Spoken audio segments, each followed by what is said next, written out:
கிறிஸ்து இயேசுவில் எனக்கு பிரியமான சகோதர சகோதரிகளே, புதுமைகள் புரியும் வீரக்குறிச்சி புனித அந்தோணியாருடைய திருப்பெயரால் உங்கள் அனைவருக்கும் எனது வாழ்த்துக்களையும் ஜெபங்களையும் உரித்தாக்கிக் கொள்ளுகின்றேன்.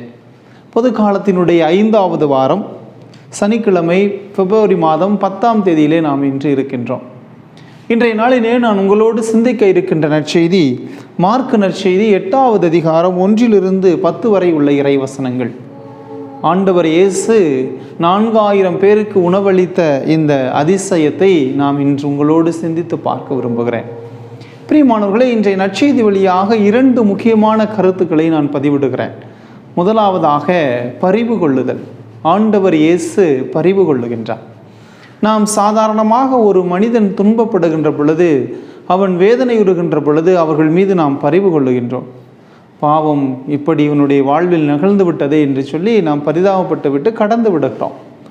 அல்லது சில பேர் கஷ்டப்படுகின்ற பொழுது, துன்பப்படுகின்ற பொழுது அவர்களுக்கு அருகில் சென்று அவர்களுடைய துன்பத்திலே நாம் பங்கெடுக்கின்றோம். அவர்களுக்கு முடிந்தவரை உதவி செய்கின்றவர்களாக இருக்கின்றார். இப்படியாக பல மனிதர்களுடைய துன்பங்களையும் கஷ்டங்களையும் நாம் பார்த்து வளர்ந்து கொண்டிருக்கின்றோம். இந்த ஆண்டவர் இயேசு கிறிஸ்து ஒரு போதனையை மக்களுக்கு சொல்லிக் கொடுக்கின்றார். இறை அரசை பற்றிய நற்செய்தியை, விண்ணரசினுடைய மதிப்பீடுகளை மக்களோடு பகிர்ந்து கொண்டு இருக்கின்றார். ஏற்கனவே நற்செய்தி நமக்கு தெளிவாக பதிவிடுகிறது. 3 நாட்கள் மக்கள் இயேசுவோடு இருந்தார்கள். ஆன்மீக பாதையிலே நடந்து வருவதற்காக, ஆன்மீகத்தினுடைய தாகத்தை தீர்ப்பதற்காக ஆண்டவர் இயேசு கிறிஸ்து இறைவனுடைய வார்த்தையை மக்களுக்கு போதிக்கின்றார். அவர்கள் இறைவனுடைய வார்த்தை, இயேசுவினுடைய வார்த்தையை கேட்டு மெய்மறந்து தங்களுடைய வாழ்வையே மறந்துவிட்டு இயேசுவை பின்பற்றுகின்றார்கள். வார்த்தையின் வழியாகவும் அவருடைய வாழ்க்கையின் வழியாகவும் இந்த மக்கள் மெய்மறந்து இருக்கிறதை பார்க்கின்றோம்.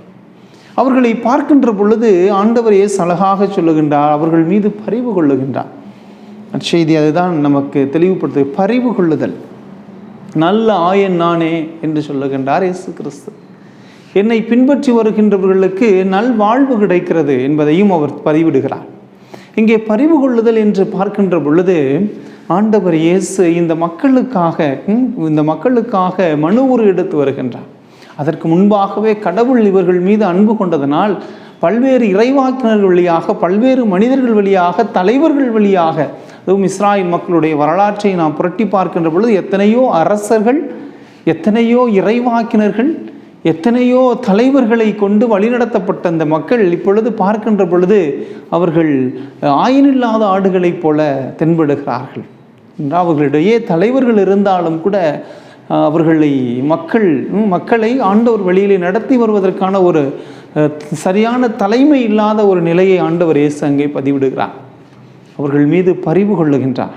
அவர்களை தன் மக்களாக ஆண்டவர் இயேசு எடுத்துக்கொள்ளுகிறார். ஏன்னா அவருடைய மக்களுக்காக தன்னுடைய உயிரையே கொடுப்பதற்காக வந்திருக்கின்ற இயேசு கிறிஸ்து அந்த மக்களை பார்க்கின்ற பொழுது அவர்கள் மீது பரிவு கொள்ளுகின்றார்.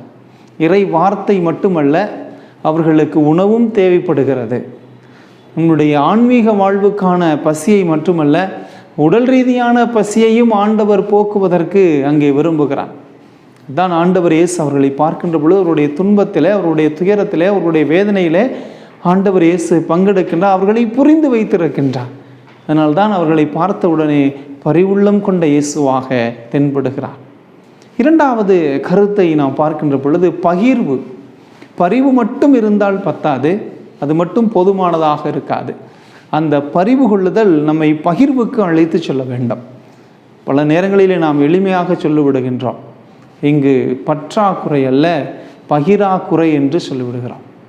அதே நிலைப்பாட்டை நாம் இந்த நற்செய்தியிலும் கூட எடுத்து வருகின்ற பொழுது ஆண்டவர் இயேசு ஏற்கனவே அவர்கள் வைத்திருந்த 7 அப்பங்களையும் சிறிய மீன்களை வைத்து ஆண்டவர் இயேசு அந்த சீடர்களை வைத்து பகிரச் சொல்லுகின்றார். இந்த பகிர்தல் நிலையை இந்த விவிலிய அறிஞர்கள் 2 கோணத்திலே அதை பார்க்கிறார்கள். முதலாவதாக நமக்கு தெரியும், பழைய ஏற்பாட்டு காலத்தில் இஸ்ராயல் மக்கள் பாலைவனத்தில் வழியாக பாலும் தேனும் பொழியும் நாட்டிற்கு கடந்து செல்லுகின்ற பொழுது கடவுள் அவர்களுக்கு மன்னா பொழிந்தார். மன்னாவை விண்ணகத்திலிருந்து கொடுத்தார்.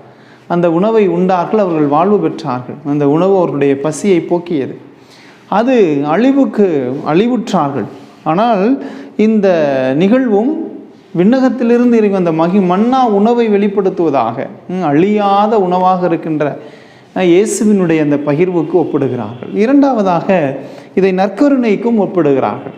ஏனென்றால் இந்த நற்கருணை நாம் அன்றாட திருப்பலியிலே கவனித்தோம் என்றால், அது அப்பத்தை எடுத்து நன்றி செலுத்தி அதை பிட்டு தம்முடைய சீடர்களுக்கு கொடுத்தார் என்று நாம் சொல்லுகின்றோம். குருவானவர் அதை சொல்லுகின்றார். அதே போல தான் அந்த 7 அப்பங்களையும் எடுத்து கடவுளுக்கு நன்றி செலுத்தி பிட்டு பரிமாறும்படி தம் சீடர்களிடம் கொடுத்தார் என்று சொல்லப்படுகிறது.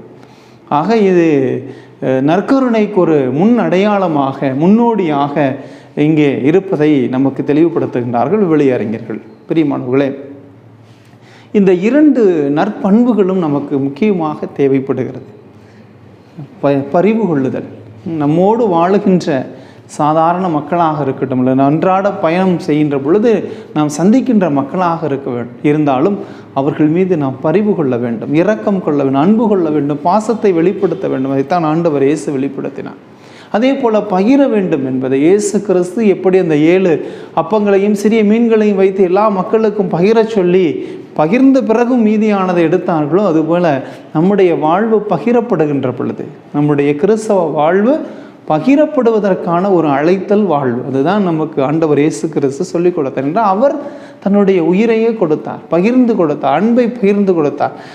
ஆண்டவர் இயேசு கிறிஸ்து அந்த சீடர்களோடு அப்பத்தை பகிர்ந்து கொடுத்தார், தன்னுடைய இரத்தத்தை கொடுத்தார். இவ்வாறாக கொடுத்து புதிய வாழ்வுக்கு நம்மை அழைத்து செல்லுகின்றார். எனவே தான் நம்மையும் இந்த ஆண்டவர் இயேசு கிறிஸ்து பகிர்தலுக்கான வாழ்வு, நம்மையே உடைத்து கொடுக்க, நம்மையே இழக்க, நம்முடைய வாழ்வை பிறருக்காக இழக்க வேண்டும் என்ற ஒரு அருமையான சிந்தனையை இன்று நமக்கு கொடுக்கின்றார். எனவே நாம் பிறர் மீது அன்பு கொள்வோம், குறிப்பாக அவர்கள் மீது பரிவு கொண்டு பரிவுள்ளத்தோடு அவர்களை தாங்குவோம். அதே போல் நம்முடைய வாழ்வை பிறருக்காக பகிர்வோம்.